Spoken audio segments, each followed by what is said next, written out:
17e et dernier cours sur les 21 lois du leadership. Je vous rappelle que nous en sommes déjà à la 20e loi. Nous allons la terminer, c'est la loi de la croissance explosive. Je vous ai montré la différence et c'est là où on va de plus en plus profondément dans l'aspect du leadership. La différence entre ajouter ou multiplier. Et ça, au niveau du leadership, il y a des dimensions. On peut démarrer dans le leadership, on peut comprendre certains principes, on peut avoir des enseignements, c'est indispensable, ça nous ouvre les yeux. Ça nous fait comprendre certaines choses, mais il y a des dimensions dans le leadership. Et la dimension de la multiplication, c'est une dimension qui est gigantesque. Et on verra aussi, comment dire, la loi de la succession comme 21e loi. C'est justement vers les dernières lois où on voit le plus, je dirais, d'impact au niveau d'un leader. Mais il faut d'abord comprendre. On a mis tout un tas de bases et maintenant on est en train de voir ces dimensions absolument exceptionnelles. Donc on a vu que le premier principe, c'est que pour ajouter, il faut former des suiveurs. Pour multiplier, il faut former des leaders. Et c'est là où justement je vous ai expliqué que si on se concentre seulement sur les suiveurs en tant que leader, bon c'est bien, mais on est en train d'ajouter.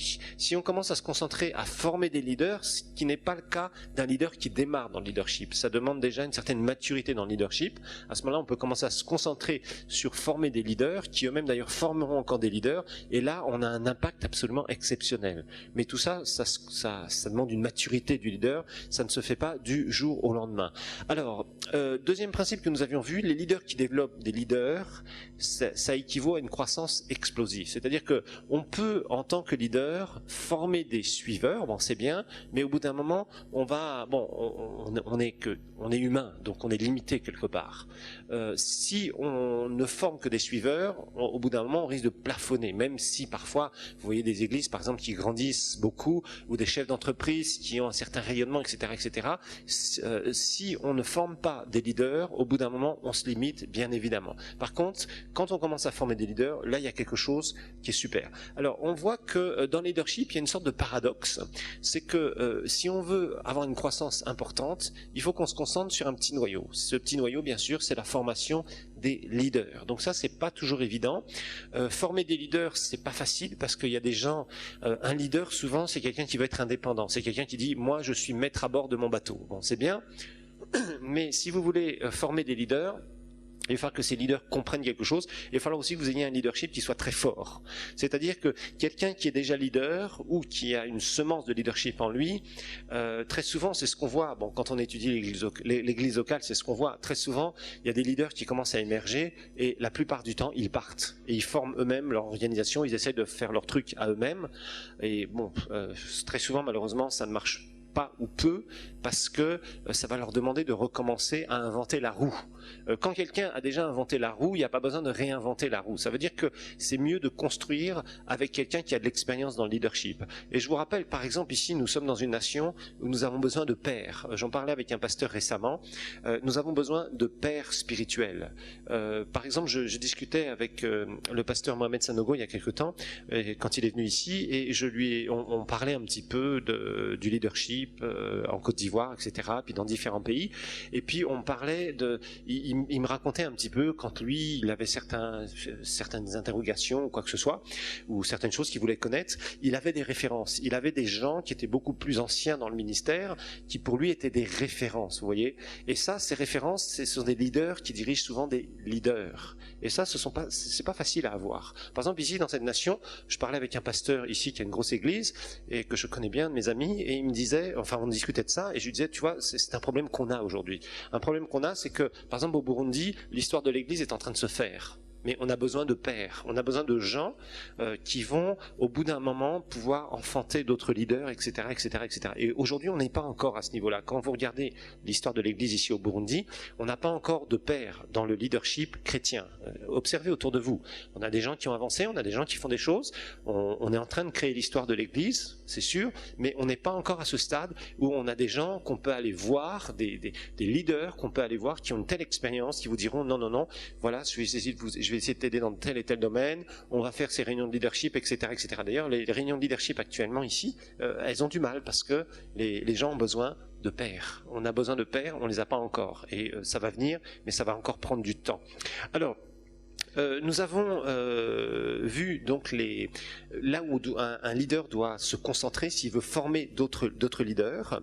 D'abord, il doit savoir une chose, c'est qu'il ne doit pas faire seulement de bonnes choses, mais il doit savoir faire les choses de la bonne manière, d'accord? C'est-à-dire que si un leader veut attirer des leaders potentiels dans son organisation, il va falloir qu'il ait une certaine stratégie très importante. Ensuite, il va falloir gérer les bonnes priorités, parce que ça aussi, quand un leader ne gère pas bien ses priorités, il ne va pas arriver à cette dimension de pouvoir commencer à attirer d'autres leaders potentiels et de les former. Ensuite, il ne doit pas chercher à être comblé, mais chercher à combler sa destinée. Et sa destinée, la destinée d'un leader, au bout d'un moment, ça va être de créer d'autres leaders. Et ça, vraiment, ça prend du temps, comme je vous le disais. Ensuite, il doit apprendre à ne pas diriger avec une main de fer, c'est-à-dire être quelqu'un qui est dur dans son leadership, mais il doit apprendre à rendre fort des leaders à qui il va petit à petit passer la main. C'est-à-dire, il repère ses leaders potentiels, il met tout ce qu'il peut, il investit en eux, et au bout d'un moment, il rend ses leaders potentiels forts. Ça, c'est important à faire, parce que sinon, vous avez quelqu'un qui est peut-être un très bon leader, mais ce très bon leader n'a formé personne d'autre. Et il va mourir, et quand il meurt, il n'y a plus rien. On verra d'ailleurs, c'est la loi de la succession. Il faut faire attention. Alors, troisième principe que nous avons étudié, c'est que les bons leaders se dévouent aux activités et aux gens qui produisent une croissance explosive. Alors, Paul en était un très bon exemple. Paul s'est dévoué à un certain nombre de leaders, comme Timothée, comme Tite, comme Luc, etc., Apollos, Silas, etc., Prisca, etc. Des gens qu'il cite d'ailleurs dans les épîtres. Paul s'est dévoué à un certain nombre de ces leaders. D'ailleurs, quand vous lisez les épîtres à Timothée, on voit que Paul veut passer le bâton à Timothée, mais il prévient, il lui dit, voilà, il faut que tu trouves des gens, etc. On va étudier ça d'ailleurs un peu plus loin, parce que en fait Paul était soucieux de former des leaders, pas seulement de prêcher l'évangile, de former des églises et puis dire voilà, maintenant j'ai fait une église ici, j'ai fait une église là, etc. Mais il était soucieux de former des leaders, parce qu'il savait qu'au travers des leaders, eh bien, il y a un message qui allait passer, il y a des gens qui allaient être changés, transformés par la puissance de Dieu, impactés au travers du ministère. Alors, une stratégie, on a vu pour une croissance explosive. Eh bien, Paul en était maître. D'abord, qu'est-ce qu'il faut faire? Attirer et équiper des gens. Donc il faut attirer des futurs leaders, mais il faut les équiper, ça c'est clair. Parce que c'est bien de repérer des gens qui peuvent être des leaders potentiels, mais il faut savoir en tant que leader les équiper, les former, les préparer. Ensuite, une fois que vous avez trouvé, il faut mentorer aussi les leaders émergents. Ça, mentorer quelqu'un, ça ne se fait pas du jour au lendemain. Vous vous occupez de lui, vous le préparez, vous l'avez repéré, vous le préparez, etc., etc., etc. Et ça demande des années. Et vous faites pas ça au début d'un leadership, même au bout de 10 ans de leadership. Si vous avez 10 ans dans le leadership, vous n'êtes pas encore prêt à faire ces genres de choses. C'est seulement au bout d'un certain temps que vous commencez à repérer des gens et à pouvoir passer du temps. Parce qu'au début de votre leadership, vous avez beaucoup de défis. Nous avons étudié dans ces phases de démarrage, dans ces phases de stabilisation, tout ça, c'est pas facile au départ. Nous avons vu qu'il y a beaucoup de défis, beaucoup de choses, et vous n'avez pas le temps à ce moment-là de former encore des leaders. Par contre, quand vous êtes dans cette phase d'établissement, c'est là où vous commencez à pouvoir repérer des leaders en vue de passer à la phase d'expansion. Vous vous rappelez ce que je vous ai enseigné sur le ministère. Et ensuite, bien évidemment, c'est créer de nouvelles organisations, c'est-à-dire il faut aider d'autres leaders à créer des choses. Et si vous les avez aidés, de toute façon, ils seront toujours reconnaissants. Ils reconnaîtront que vous êtes le père spirituel, leur père spirituel. Ensuite, bien sûr, il y a un engagement. Donc, un engagement qui prend du temps à créer ces leaders, à la former, à les développer, etc., etc. Alors, quatrième principe ici dans cette loi, notez que les bons leaders reconnaissent les qualités requises pour créer une croissance explosive. Les bons leaders reconnaissent les qualités requises pour créer une croissance explosive. Et je vais vous lire un texte. Donc, les bons leaders reconnaissent les qualités requises pour créer une croissance explosive. Donc, vous notez 2 Timothée 2, versets 1 à 6. 2 Timothée 2, 1 à 6. Donc les bons leaders reconnaissent, c'est le quatrième principe, les qualités requises pour créer une croissance explosive. Et Paul ici, dans 2 Timothée 2, versets 1 à 6, je vais lire ça très rapidement parce que c'est là où on va tirer 4 caractéristiques des leaders potentiels. 2 Timothée 2, 1 à 6. Toi donc, mon enfant, fortifie-toi dans la grâce qui est en Jésus-Christ. Ce que tu as entendu de moi en présence de beaucoup de témoins, confie-le à des hommes fidèles qui soient capables d'enseigner. On verra que c'est une première caractéristique. Aussi à d'autres. Verset 3 de Timothée 2, souffre avec moi comme un bon soldat de Jésus-Christ. Il n'est pas de soldat en campagne qui s'embarrasse des affaires de la vie s'il veut plaire à celui qui l'a enrôlé. Verset 5, et l'athlète, on verra, troisième critère, troisième caractéristique, n'est pas couronné s'il n'a pas combattu suivant les règles.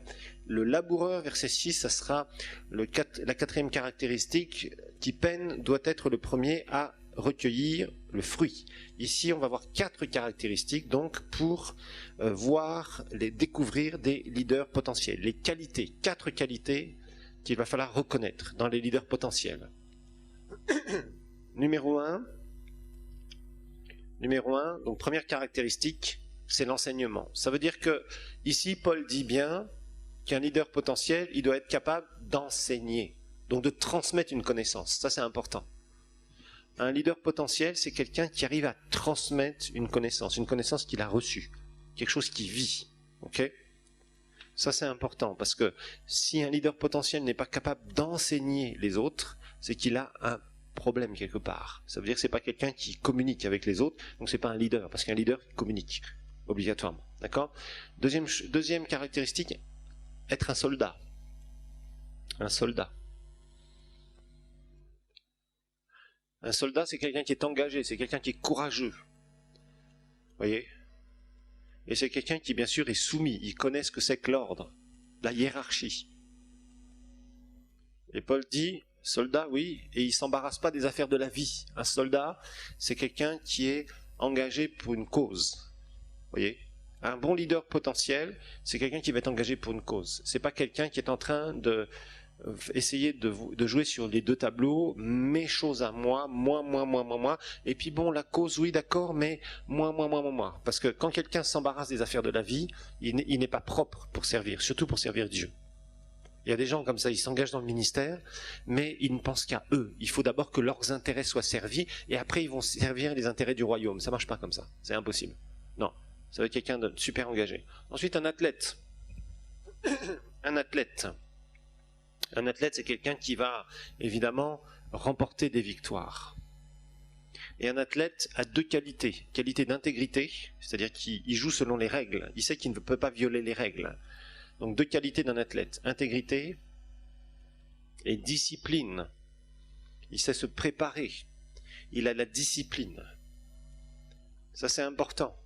Un leader potentiel, c'est quelqu'un qui doit être intègre, qui joue selon les règles du royaume de Dieu, et les règles aussi que vous lui imposez quand vous le formez.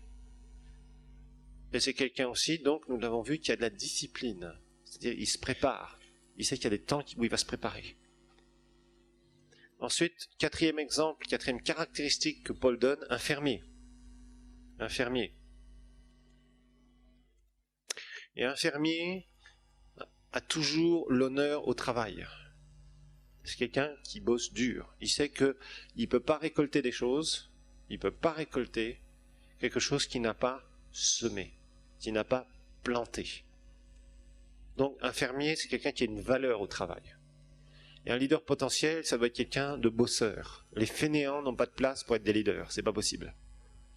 Les gens s'imaginent qu'ils sont là, c'est juste le titre, j'y vais, et je vais perdre mon temps, je vais faire n'importe quoi, c'est pas grave, parce que c'est moi le chef, c'est moi le boss. Ces gens-là ne réussissent pas, ni dans le naturel, ni dans le spirituel. Donc, tout ça, ce sont des qualités qu'un leader doit reconnaître chez un leader potentiel, quand il cherche des leaders potentiels. 5e principe. 5e principe. Il y a une différence, ou des différences, on pourrait dire, majeures entre les leaders qui rassemblent des suiveurs et ceux qui forment des leaders. Il y a une différence majeure entre les leaders qui rassemblent des suiveurs et ceux qui forment des leaders. Et on va voir cette différence particulière. Donc, différence entre ceux qui rassemblent des suiveurs et ceux qui forment des leaders. Première différence, alors on va marcher premier et second, d'accord? Toujours le premier, c'est celui qui veut seulement avoir des suiveurs, ok? Donc je dirais le premier c'est celui qui rassemble les suiveurs. Le deuxième c'est celui qui forme des leaders, d'accord? C'est pour un peu raccourcir les notes parce que sinon ça va être trop de choses à écrire, ok? Donc le premier que je vais nommer toujours c'est celui qui rassemble les suiveurs. Le deuxième que je vais nommer dans les 7 différences, hein, ok, c'est celui qui forme des leaders. Donc le premier, donc celui qui rassemble des suiveurs, lui il cherche à être indispensable. Il cherche à être indispensable. L'autre, il veut des successeurs. D'accord? Donc vous pouvez faire un petit tableau, celui qui rassemble des suiveurs et celui qui cherche à former des leaders. Le premier, donc la première différence qu'on voit entre les deux, c'est qu'il y en a un qui cherche à être indispensable. C'est celui qui seulement rassemble des suiveurs. Il est toujours là. L'autre, celui qui veut former des leaders, il fait une chose. Il pense toujours à ses successeurs. Ok. Deuxième différence encore. Vous voyez, c'est une différence de mentalité. Deuxième différence, celui qui rassemble des suiveurs, qu'est-ce qu'il fait? Il se focalise sur les faiblesses des gens. Il se focalise sur les faiblesses des gens. Celui qui forme des leaders, il cherche les points forts des futurs leaders. Donc deuxième différence majeure. Il y en a un qui se concentre sur les faiblesses, c'est celui qui rassemble des suiveurs encore. Et celui qui forme des leaders, qu'est-ce qu'il fait? Il cherche les points forts des futurs leaders. Il voit chez les futurs leaders un potentiel qu'il va essayer de développer au maximum. Ensuite, troisième différence majeure entre ceux qui rassemblent des suiveurs toujours et ceux qui forment des leaders. Alors ceux qui rassemblent des suiveurs, ils se focalisent toujours sur les 20% du bas. Les 20% du bas. C'est-à-dire la masse qui n'est pas productive. Et je vous rappelle que si vous voulez former des leaders, il va falloir, si vous voulez une croissance explosive, si vous voulez former des leaders, obligatoirement, il faut vous concentrer sur les gens qui vont être productifs. D'accord? Donc ceux qui rassemblent des suiveurs, ils se focalisent sur les 20% du bas, ceux qui ne sont pas productifs. Donc. Par contre, ceux qui forment des leaders, ils se concentrent sur les 20% du haut, c'est-à-dire ceux qui vont produire. Ceux qui vont produire, les 20% du haut.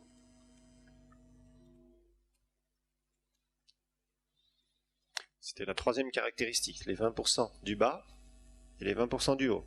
Quatrième caractéristique, ceux qui rassemblent des suiveurs, qu'est-ce qu'ils font? Ils traitent les gens en masse, c'est-à-dire c'est un groupe de gens, une masse de gens. Ils exercent toujours vis-à-vis d'une masse de gens. Donc ils traitent les gens en masse. Ils traitent les gens en masse.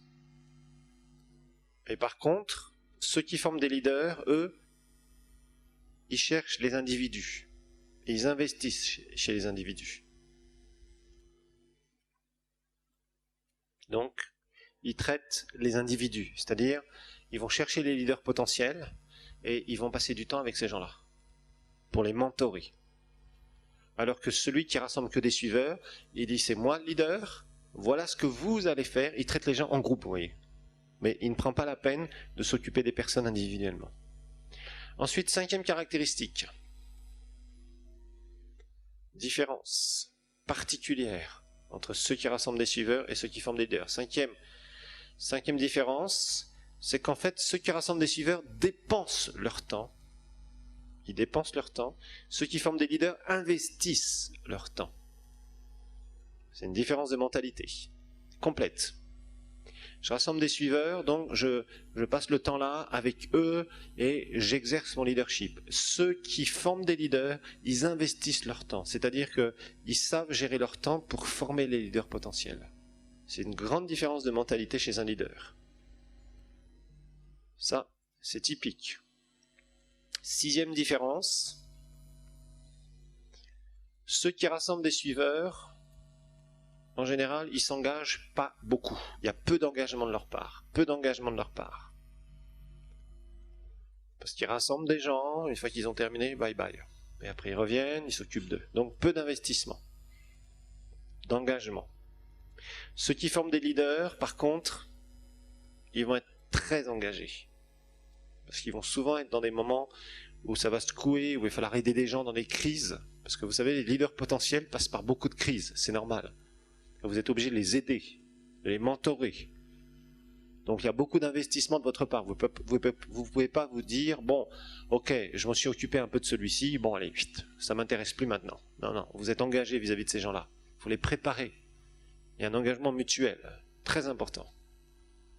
Ensuite, 7e différence, c'est que ceux qui forment des suiveurs, en fait, ils ont un impact seulement sur la génération actuelle. C'est-à-dire que si vous formez des leaders, c'est au moment où vous êtes leader que les choses se passent, où vous avez un impact. Donc, impact sur la génération actuelle.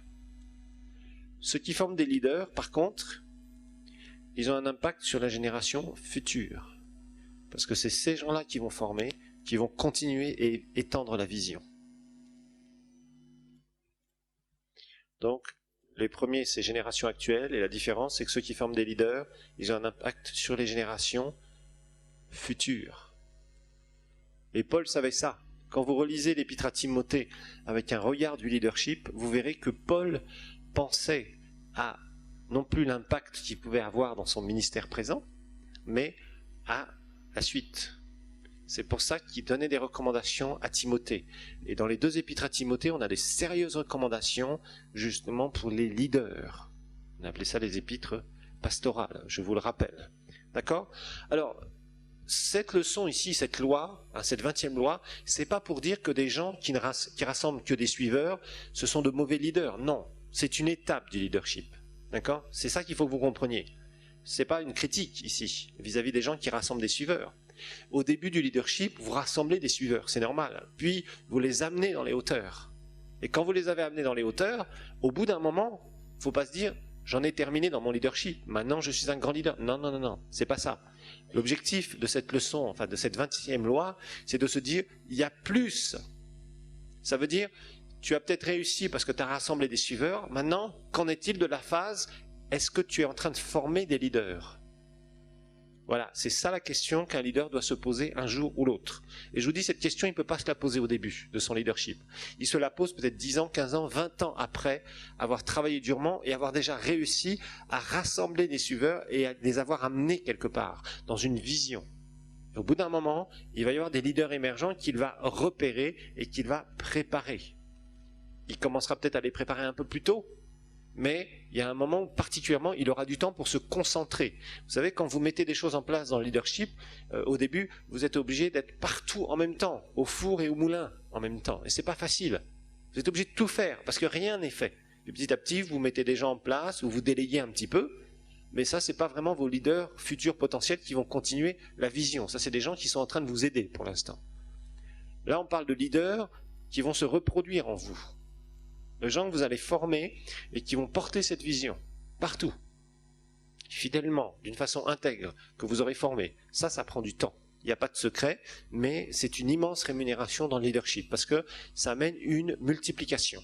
Alors maintenant, nous allons aborder la dernière loi, c'est la 21e loi qui s'appelle la loi de la succession. La loi de la succession, ça c'est très intéressant. Aussi, nous sommes en train vraiment d'étudier des profondeurs du leadership maintenant. C'est vraiment, on va voir le summum.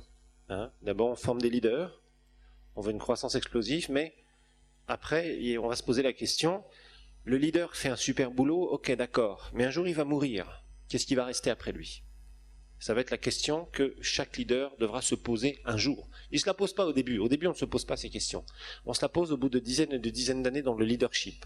Le jour où je meurs, qu'est-ce qui va rester de ce que j'ai fait? Comment d'autres vont continuer la vision que j'ai? Ça peut être une entreprise. Par exemple, vous avez de très belles entreprises. Quelqu'un s'est donné, il a payé le prix, il a bossé dur, etc., etc. Puis il a réussi, il a vieilli. Et le jour où il va mourir, qu'est-ce qui va rester? Bon, souvent le fils va reprendre, ou un des fils va reprendre, mais des fois c'est pas le cas. Des fois ça s'est très mal passé au niveau de la famille. Mais c'est pas le fils qui reprend, c'est d'autres qui prennent ça. Et puis, l'entreprise se casse la figure. Ou alors, quelqu'un d'autre prend la succession, et d'un seul coup l'entreprise atteint d'autres niveaux. Donc la succession, ça va être la valeur dans le temps. Qu'est-ce que votre leadership va devenir dans le temps? Alors notez le premier principe ici, c'est la succession d'un leader, premier principe, qui montre sa valeur dans le temps. C'est la succession d'un leader qui montre sa valeur dans le temps.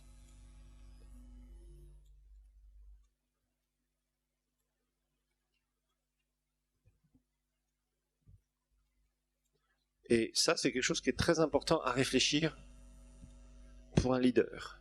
Parce que beaucoup de leaders se concentrent sur ce qu'ils réussissent à faire. Hein, les succès qu'ils ont. Ok, ça c'est bien. Dans le leadership, on doit réussir, on est d'accord. Mais il y a une question à se poser. Qu'est-ce que je vais faire après? Le jour où je vais mourir, qu'est-ce que ça va devenir? Donc, quelle est ma perspective du leadership? Est-ce que je me concentre simplement sur la vie d'aujourd'hui? Je vais réussir ce que je fais, je vais de plus en plus haut, j'amène l'organisation jusque dans les plus grandes hauteurs, d'accord. Ça peut être une façon de voir le leadership. Mais il y a d'autres leaders qui réfléchissent beaucoup plus loin, qui se disent, qui va prendre la suite? Ça, c'est un autre type de mentalité beaucoup plus élevé. C'est plus seulement la mentalité du jusqu'où je peux amener mon organisation. C'est se dire qui prendra la suite une fois que je ne serai plus là. Donc ça va être la valeur de mon leadership dans le temps. Alors il y a 4 niveaux dans le leadership, c'est très intéressant, ça va vous parler je pense. 4 niveaux dans le leadership. Numéro 1, l'accomplissement. L'accomplissement. L'accomplissement, c'est quand je fais quelque chose pour moi-même. Par exemple, je suis diplômé. Ah, j'ai accompli quelque chose. C'est bien, c'est un premier niveau. C'est le niveau le plus bas. Il y a beaucoup de gens qui aiment accomplir un certain nombre de choses dans leur vie. C'est bien, mais c'est le niveau le plus bas, faut dire. Numéro 2, deuxième niveau, c'est le succès. Alors le succès, c'est, voilà, j'ai une vision et j'accomplis cette vision. Voilà, waouh. Donc j'ai réussi. C'est le succès. C'est le deuxième niveau. Accomplissement, succès. Troisième niveau, l'impact. L'impact, c'est quand on a formé d'autres leaders. Ce qu'on a vu dans la 20e loi. J'ai formé d'autres leaders. Donc là, il y a de l'impact. C'est plus seulement moi qui suis leader sur une organisation avec des suiveurs, mais j'ai formé aussi d'autres leaders. Ça, c'est le troisième niveau, qui est déjà plus élevé. Mais le quatrième niveau, qui est le plus élevé en leadership, c'est la succession. La succession, c'est quoi? La succession, c'est quand le leader n'est plus là, la vision continue. Voilà. C'est ça, la succession. La succession, c'est l'œuvre qui continue après la mort du leader.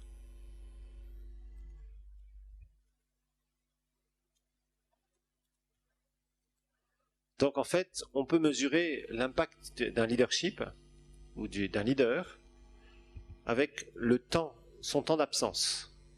Qu'est-ce que va devenir la vision qu'il a implantée quelque part une fois qu'il est parti? Ça, c'est une question que les leaders doivent se poser obligatoirement. Le jour où tu es parti, qu'est-ce que l'œuvre que tu as fait, qu'est-ce qu'elle va devenir? Est-ce qu'elle va mourir? Est-ce qu'elle va être freinée, complètement ralentie, puis petit à petit s'endormir? Est-ce qu'elle va continuer? Ou au contraire, est-ce qu'elle va encore plus s'étendre? Et tout va dépendre de la succession. Très important. Deuxième principe. Donc maintenant qu'on a un peu réfléchi à ce qu'était une succession, notez que deuxième principe, le plus important, c'est de laisser une succession et pas seulement un héritage. Le plus important est de laisser une succession et pas seulement un héritage. Je vais vous donner la différence entre les deux. Un héritage, ça représente des choses, des biens. Une succession, ça représente des gens. C'est la différence. L'héritage, ce sont des biens. Ça peut être une fortune, ça peut être des maisons, ça peut être une société, etc., etc. Ok, un gros compte en banque. Voilà, tout ça c'est un héritage. Mais un héritage, c'est seulement des choses matérielles. Une succession, vraiment en leadership, c'est quoi? Ce sont les gens que vous aurez formés qui prendront la suite et qui amèneront encore l'œuvre beaucoup plus haut. Voilà.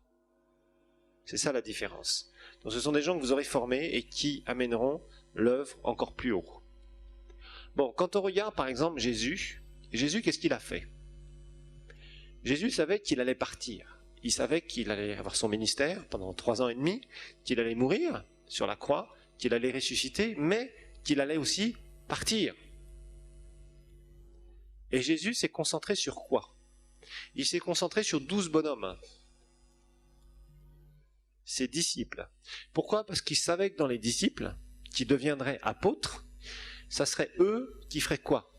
Qui, après le départ du Seigneur, continueraient et amèneraient l'œuvre à se répandre sur toute la terre. Et Jésus s'est concentré. Et il y a pas mal de passages qui nous le montrent. Il y a l'appel de ses disciples. Il va appeler les disciples, d'accord? Puis après, il va les former. Il va les préparer. Il va les envoyer plusieurs fois. Il va en former aussi 70. Vous vous rappelez des 70? Jésus avait en tête toujours quoi? La succession. Parce que lui, il allait partir. Il le savait. Donc pendant 3 ans et demi, Jésus va passer beaucoup de temps, non pas avec les foules, mais surtout avec ses disciples. Vous avez remarqué dans les évangiles, il y a beaucoup de dialogue entre Jésus et ses disciples. Il est en train de les préparer parce que Jésus avait la mentalité de laisser une succession derrière lui. Imaginez-vous, si Jésus n'avait préparé personne, qui aurait été les initiateurs pour aller amener l'évangile sur toute la terre? Personne. Ça aurait été un désordre total. Jésus s'est concentré sur les disciples. Il leur a dit, ok, maintenant vous attendez, vous allez recevoir le Saint-Esprit. Ils avaient besoin de l'équipement spirituel, c'est vrai. Ils avaient la formation, le mentoring. Ils avaient la parole, mais ils avaient besoin, bien sûr, du revêtement de puissance. Et à partir de la Pentecôte, les successeurs ont pris la suite et ont pris la mission que Jésus avait commencé de faire. Rappelez-vous ce que Jésus a commencé de faire. Ok? C'est exactement ce que Luc dit. Et ce sont les disciples qui sont devenus apôtres qui ont pris la suite, selon l'ordre, bien sûr, du Seigneur. Et dans la volonté du Seigneur, bien évidemment. Mais Jésus avait toujours en tête, les évangiles se concentrent beaucoup là-dessus, et souvent on passe à côté, quand on ne le sait pas, ils se concentrent sur quoi? Sur la formation de disciples. De disciples qui après vont devenir vraiment, c'est eux qui vont prendre la succession et qui vont continuer l'œuvre que Jésus a commencé de faire. Jésus leur montrera tout, l'exemple, il va les préparer, il va les mettre au travail, il va les corriger, il va faire tout un tas de choses justement qu'on va voir. Et en fait, on va découvrir que Jésus va les amener au moment où ils seront prêts. Et quand ils vont être prêts au bout des 3 ans et demi, hop, ils vont partir. Et ils vont faire ce que le Seigneur leur a ordonné de faire. Et ça va être les actes des apôtres. Voilà.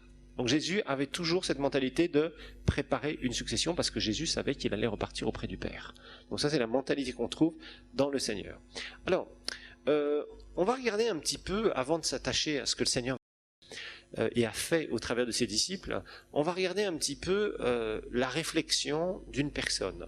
En général, quand on dépasse les 50 ans, on se pose la question, qu'est-ce que je vais laisser derrière moi, les gens qui ont un certain âge, ils se disent finalement, qu'est-ce que je vais laisser derrière moi? Qu'est-ce que j'ai construit dans ma vie? Et qu'est-ce que je vais laisser derrière moi? C'est une bonne réflexion qu'il faut savoir se faire.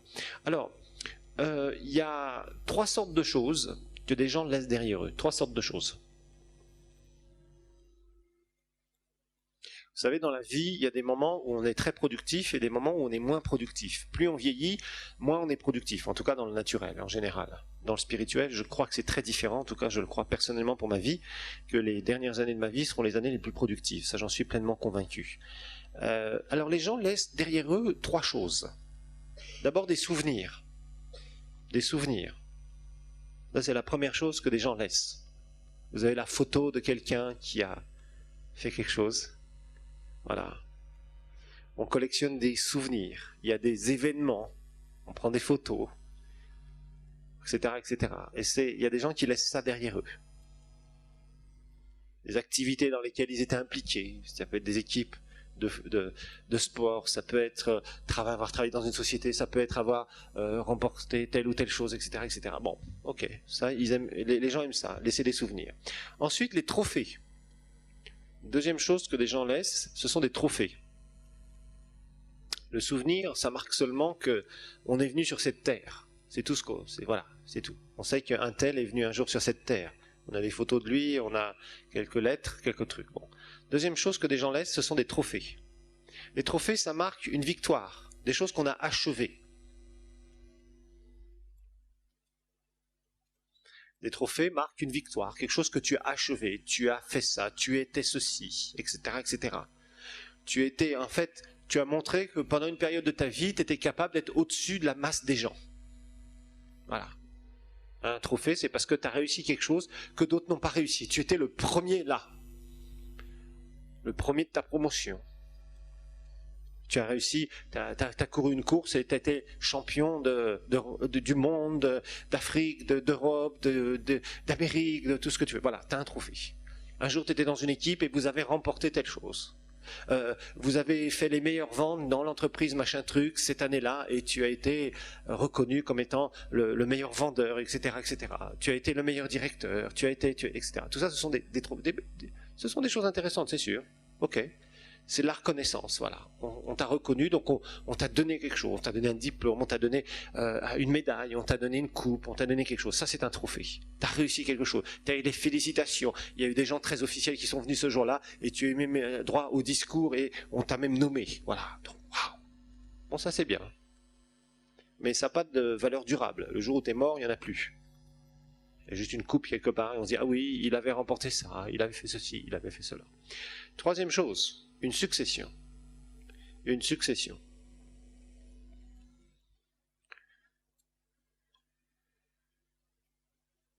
Une succession, ça va faire quelque chose de spécial.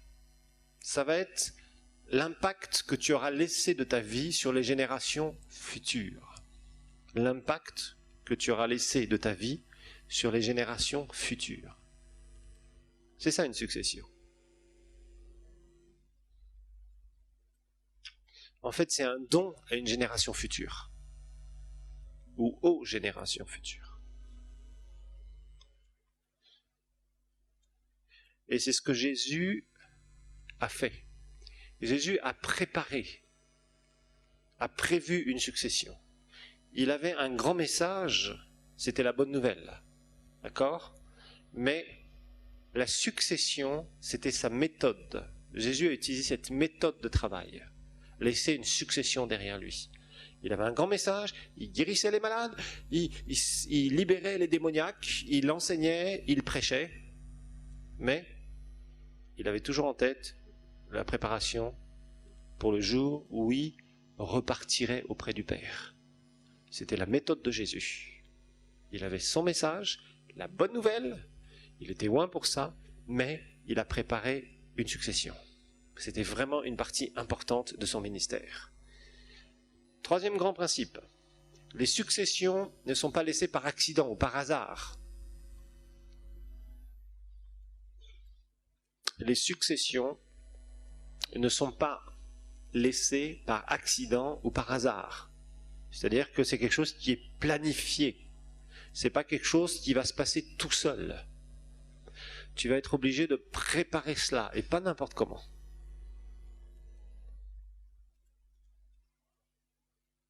Faut pas penser qu'on pourra laisser une succession, c'est-à-dire un certain nombre de gens qui vont continuer ce que nous avons fait comme ça. Ils vont venir en disant « Ah, j'ai appris qu'un tel était mort, je vais continuer ce qu'il a fait. » Non, non, ça marche pas comme ça. Hein, du tout. Ça va être planifié, ça va être préparé. Donc évidemment, ça va demander une consécration de la part de celui qui sait qu'il va partir. Voyez ? Alors, qu'est-ce qu'il faut faire pour préparer le chemin d'une succession ? Pour préparer le chemin d'une succession, il y a 4 choses qu'on peut voir.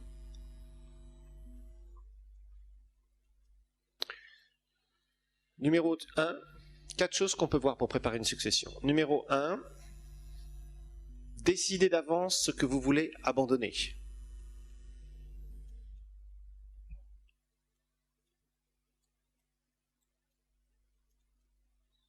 Décidez d'avance ce que vous voulez abandonner, parce que il va falloir que vous déléguiez, il va falloir que vous prépariez des gens, il va falloir que vous sacrifiez des choses, du temps, de l'argent, des talents, pour ceux qui vont prendre votre suite. Et c'est pas simple. Ensuite, numéro 2, prenez l'initiative de commencer le processus. C'est-à-dire, c'est à vous de dire, maintenant, je vais commencer à préparer ma suite. Il y a un temps dans la vie d'un leader où il doit se dire, qui est-ce qui va prendre la suite? Parce qu'il n'y a personne qui le fera pour vous, il n'y a personne qui créera cette succession pour vous. C'est à vous de dire, il y a un moment où je vais me concentrer sur cela. Je vais préparer tout pour que ce que j'ai commencé, ce que j'ai fait, il y ait des gens qui prennent la suite, donc qui prennent cette succession, à qui je vais donner le flambeau, la suite. Ensuite, troisième chose, pour préparer une succession, le chemin d'une succession, c'est ayez un but précis pour tous ceux qui prendront la relève. Ayez un but précis pour tous ceux qui prendront la relève.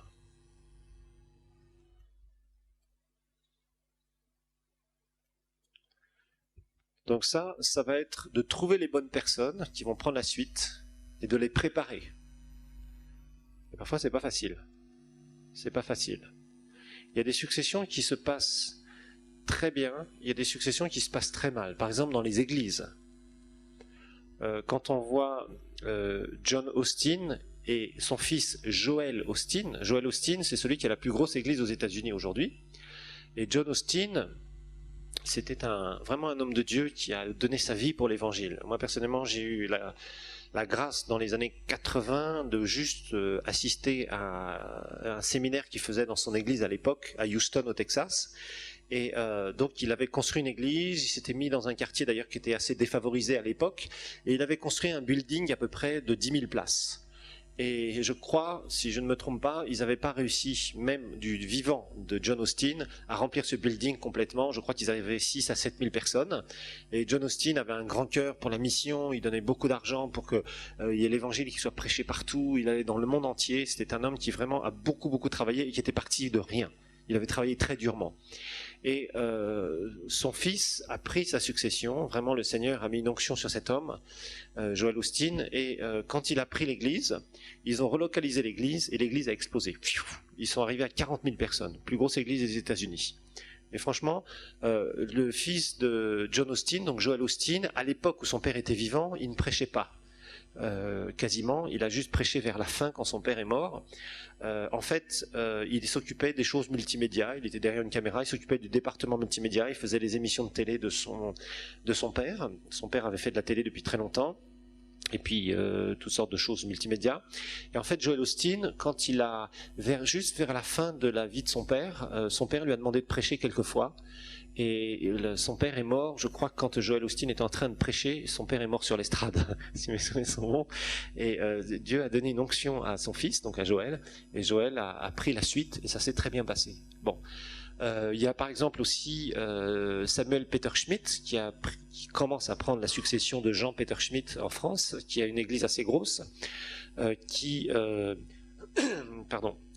donc travaille de plus en plus et ça se passe très bien, et on voit que son fils est vraiment loin du Seigneur, il avance, il fait avancer l'église, etc., etc. Son père est toujours là, mais tranquillement, il se retire petit à petit et ça se passe très bien.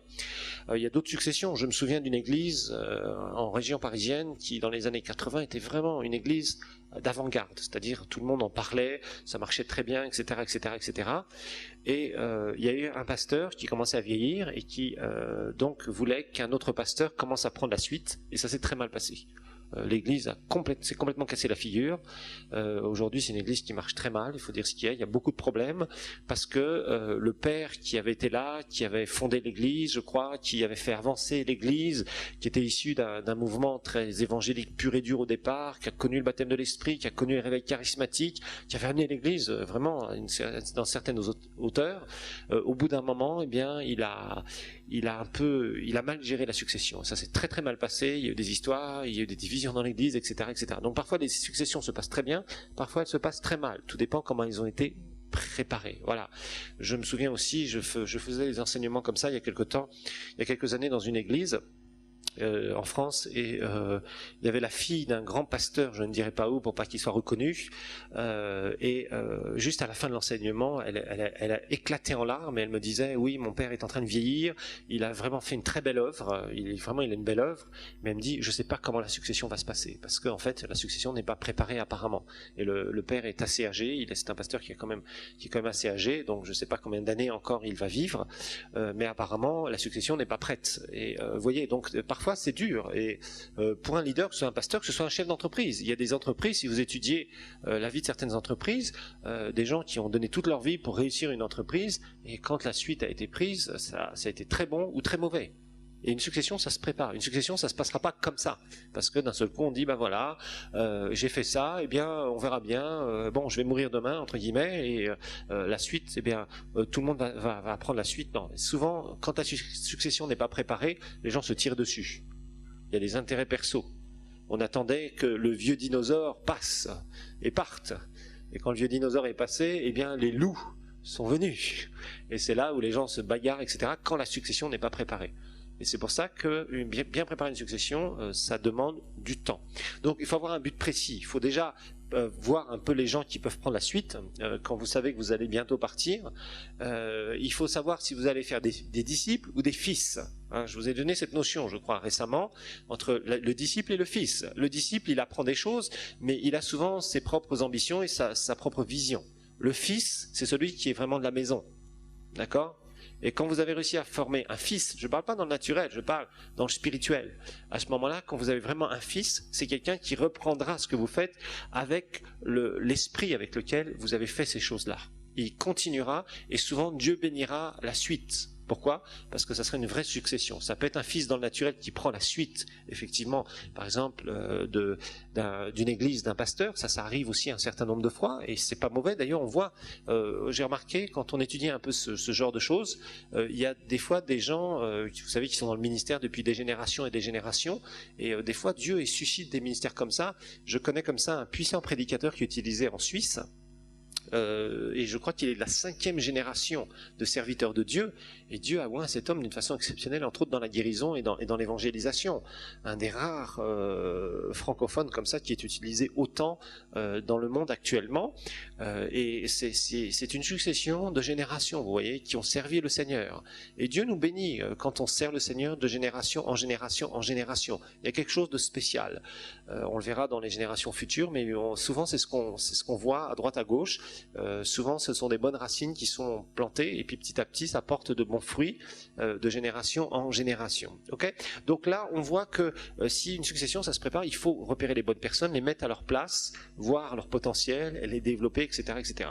Ensuite, 4e chose pour préparer le chemin, c'est: préparez-vous à passer le bâton de la bonne manière. Préparez-vous à passer le bâton ou le relais, comme les courses de relais, vous voyez. Vous finissez votre course et c'est au suivant de commencer la course. Préparez-vous à passer le bâton de la bonne manière.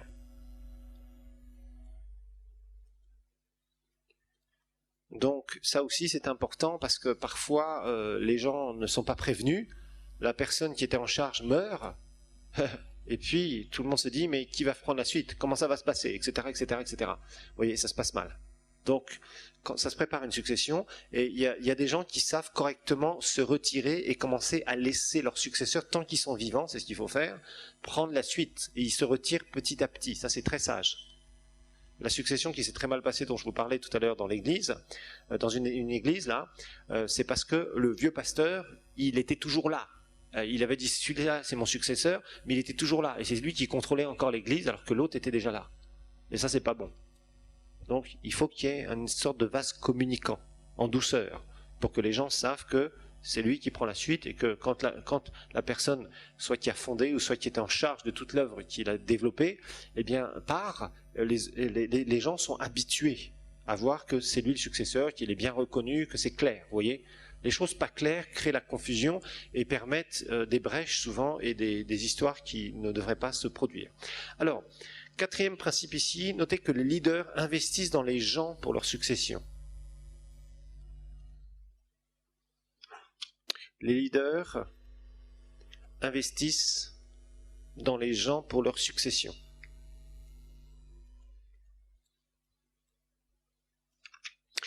C'est ce que Jésus a fait. Il a investi. Il a investi dans ses disciples. Jésus n'a jamais écrit de livre. Jésus n'a jamais créé d'institution, mais il a formé des hommes qui allaient prendre la succession, qui allaient prendre la suite de ce qu'il a commencé de faire. C'est ce que nous disent les évangiles et les actes des apôtres. Donc, il va y avoir, Jésus va utiliser des méthodes, un certain nombre de choses. Vous voyez ? Parce que quand on regarde les personnes que Jésus a prises, il y avait un traître. Le traître, c'est lui-même disqualifié, c'est Judas. Mais les 11 autres, c'était pas des gens parfaits. C'était des gens qui avaient un bon cœur, mais c'était pas des gens parfaits. Quand on regarde Pierre, par exemple, il avait des sérieux problèmes de caractère. Jésus a dû le reprendre. Écarte-toi de moi, Satan, etc. Jésus parfois était dur avec Pierre, entre guillemets, parce que Pierre disait des trucs des fois, waouh, très impulsifs, etc. Entre autres. Bon, il y en avait d'autres qui étaient un peu plus mous. Thomas était mou, incrédule. Jésus a dû le reprendre aussi. Vous voyez ? Donc, Jésus va choisir des personnes. Rappelez-vous que Jésus a prié pendant toute une nuit, et après il a choisi ses disciples. Rappelez-vous de ça. C'est dans les évangiles. Il va choisir des gens faillibles pour une mission extraordinaire. Alors, comment est-ce que Jésus va faire pour créer cette succession ? Donc, il va y avoir 4 choses qu'il va faire. D'abord, l'instruction. L'instruction. Il va instruire ses disciples d'une façon personnelle. Rappelez-vous, Jésus disait des paraboles aux foules, mais souvent, en particulier, il expliquait à ses disciples. Vous vous rappelez de ça, entre autres la parabole du semeur. Donc Jésus va donner des choses à ses disciples, aux personnes qui allaient prendre sa succession. Il va leur donner des instructions, des enseignements qu'il ne donnera pas aux autres. Ok ? Numéro 2, la démonstration. La démonstration. Et Jésus va pas seulement leur donner une formation, en parlant, mais il va leur montrer comment faire les choses. La démonstration. Donc, ils vont voir. C'est comme Élie et Élisée. Vous vous rappelez, Élisée, il était là, il faisait des petits trucs, mais il regardait ce qu'Élie faisait. Élie lui montrait ce qu'il faisait, comment ça marchait. Ça c'est important. Numéro 3, expérience. L'expérience. Eux-mêmes ont pratiqué. Pendant les 3 ans et demi, Jésus les a envoyés. Rappelez-vous, plusieurs fois il va les envoyer, des fois c'est même sans bourse, sans argent, sans rien. Il va dire voilà, maintenant vous allez vous débrouiller un peu, vous allez connaître ce qu'est le ministère. En dépendant de la foi, en dépendant de Dieu. Allez guérir les malades. Faites ce que j'ai fait, je vous donne du pouvoir là, de l'autorité légale, pour un temps. Une délégation. Et les disciples vont faire des choses. Ensuite, évaluation. Évaluation. Et là, Jésus va plusieurs fois les évaluer. Ils vont partir, ils vont revenir, et Jésus va les évaluer, il va les corriger. Des fois, il va leur poser des questions. Qui dites-vous que je suis ? Et vous voulez pas partir non plus, alors qu'il était en train de dire si on mange de ma chair, si on boit de mon sang. Les Juifs partaient, et Jésus se tourne vers ses disciples et leur dit, alors, vous aussi vous voulez pas partir ? C'était un test. Et Pierre dit, non, toi tu as les paroles de la vie éternelle. Vous voyez ? Jésus est en train de les former au travers de ça, parce qu'il savait que c'était des gens, c'était eux qui allaient prendre la suite, qui allaient amener l'évangile jusqu'aux extrémités de la terre, qui allaient être les piliers de l'Église. Donc il fallait les avoir testés d'abord, les avoir évalués, les avoir corrigés là où ça n'allait pas. Vous voyez, il y a côté spirituel, il y a côté mentoring pur. 5e grand principe maintenant. Ce n'est plus après évaluation tout ça, maintenant c'est 5e grand principe, ok ? Notez que la succession du leader, c'est son job le plus dur, mais le plus rémunérateur. La succession du leader, c'est son job le plus dur, mais c'est le plus rémunérateur.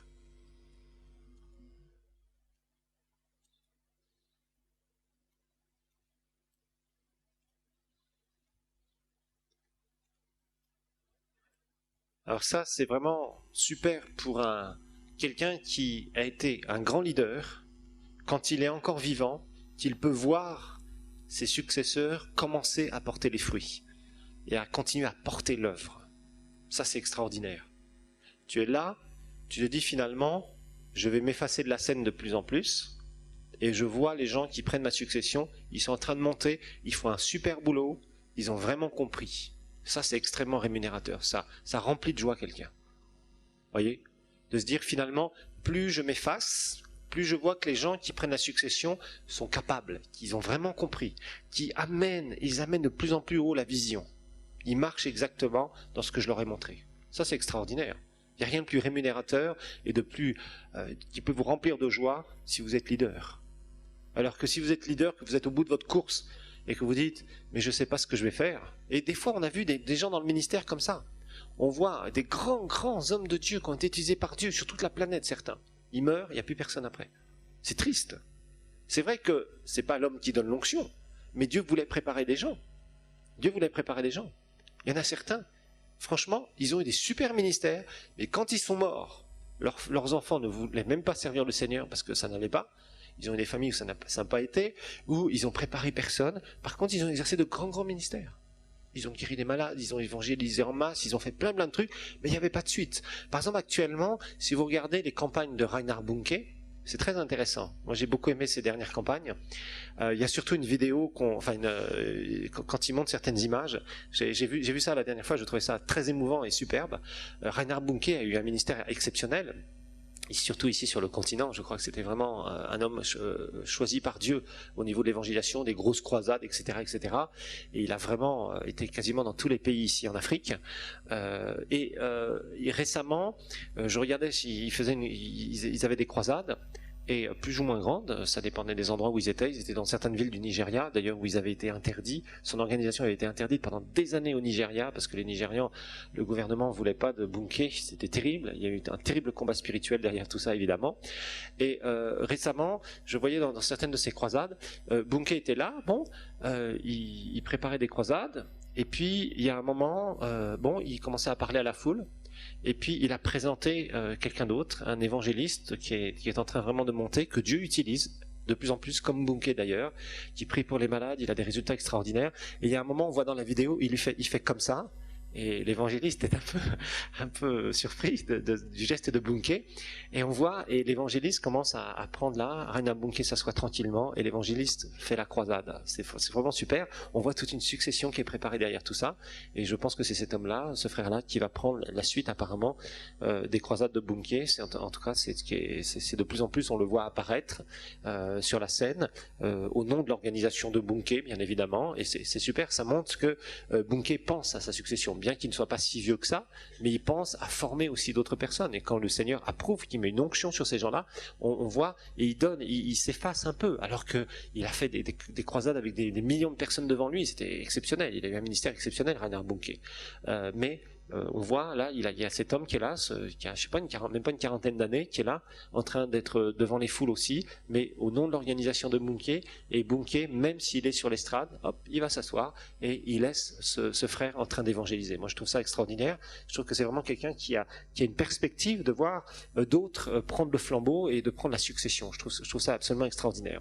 Alors, quand on observe un peu les leaders, voilà un petit peu ce qui se passe. Il y a 75%, ça vous pouvez noter ça quelque part, 75% des leaders se focalisent sur les suiveurs.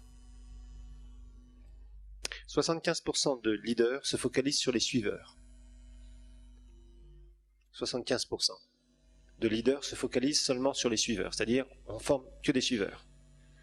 Et là, eh bien, bon, ça dépend. Après, ces suiveurs, soit ils restent, soit ils partent. S'ils partent, bon, bah le leader, c'est l'échec pour lui.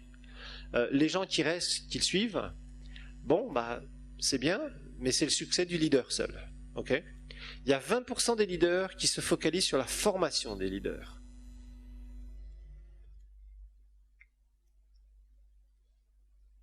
« 20% des leaders qui se focalisent sur la formation des leaders. Et parmi les leaders, donc un leader peut former, il y en a certains qui restent, il y en a certains qui partent. Ceux qui restent autour du leader qui les a formés, ben, ensemble, ils réussissent à quelque chose. Ceux qui partent, en général, créent d'autres organisations. Ok, c'est le succès pour les autres leaders. Il y a 4% qui se focalisent sur la formation des leaders de leaders. 4% des leaders qui se focalisent sur former des leaders qui vont former eux-mêmes des leaders, donc des leaders de leaders. 4%. Et là, évidemment, ces leaders restent en général attachés à l'organisation, donc c'est un immense succès pour l'organisation. Et il y a 1% des leaders qui se focalisent sur la succession. 1% des leaders qui se focalisent sur la succession. Et là, évidemment, c'est la réussite pour tous. Quand la succession se passe très bien, c'est la réussite pour tout le monde. Ça veut dire que, c'est vrai, il y a quelqu'un qui a fondé quelque chose, qui a amené dans les hauteurs, mais il a prévu une suite. Une belle suite, il a préparé cela, et ça fonctionne et ça continue, et ça va, l'organisation va encore plus haut, et tout le monde est parfaitement heureux, et on se souvient en bien. Vous savez, c'est terrible dans une organisation, quand il y a eu une belle histoire, et que l'histoire s'est mal terminée. Parce que les gens vous diront, ah, à l'époque de, c'était bien. On se souvient quand il y avait da. Vous voyez ce que je veux dire? Donc c'est toujours les vieux souvenirs du passé. Mais aujourd'hui, voilà, c'est un peu ce qu'on a. Et ça, c'est vraiment dommage. Parce que des fois, il y a des gens qui font un super boulot, mais ils n'ont pas compris les différentes dimensions du leadership. Et ce que je vous dis ici, là, la 21e loi, c'est pas évident, hein. Vous avez eu 1% d'après certaines statistiques. C'est John Maxwell qui donne ces statistiques-là. Je ne sais pas si elles sont précises, ultra précises, c'est difficile à dire, mais en tout cas, c'est vrai qu'il y a très peu de leaders qui pensent qu'un jour, ils vont quitter la Terre, et qu'est-ce qu'il va y avoir derrière eux? Et pourtant, des gens qui parfois réussissent des trucs absolument exceptionnels. Ils font des grandes organisations, font des grands trucs, mais le jour où ils meurent, d'un seul coup, tout se casse la figure. Et c'est dommage. C'est pas vraiment ce que le Seigneur a pour nous. En tout cas, je ne le crois pas. Et laisser une succession, c'est un prix terrible, parce qu'il va falloir se concentrer dans les années où, vous savez, il y a des gens qui disent, bon, un jour, il faut être à la retraite. C'est bien d'être à la retraite, mais tu n'as qu'une vie sur la terre. Donc si tu fais quelque chose et que tu t'es donné pour une cause, les 10, 15, 20 dernières années de ta cause doivent être consacrées à te dire, qu'est-ce que je vais laisser derrière moi? C'est une question qu'il faut se poser. Qu'est-ce que je vais laisser derrière moi? Si tu as travaillé toute une vie pour quelque chose, et que ça va mourir avec toi, c'est vraiment dommage. Ça veut dire que tu n'as pas une perspective élevée, une dimension élevée de leadership. Donc, c'est clair qu'à partir du moment où Dieu nous donne quelque chose à faire, Dieu ne veut pas qu'à notre mort, ça s'arrête. Mais il veut qu'il y ait des gens qui aient été formés pour ça, pour qu'ils puissent prendre la suite, et que ça s'étende au maximum. Et qu'au contraire, une fois qu'on est parti, que ça soit encore meilleur. Quand des gens vivent ça, quand des organisations vivent ça, ça prouve que le leader avait en tête quelque chose de beaucoup plus grand que sa vie seulement sur la terre et l'impact qu'il va laisser sur son passage sur la terre. Voilà, que le Seigneur vous bénisse et nous en avons terminé.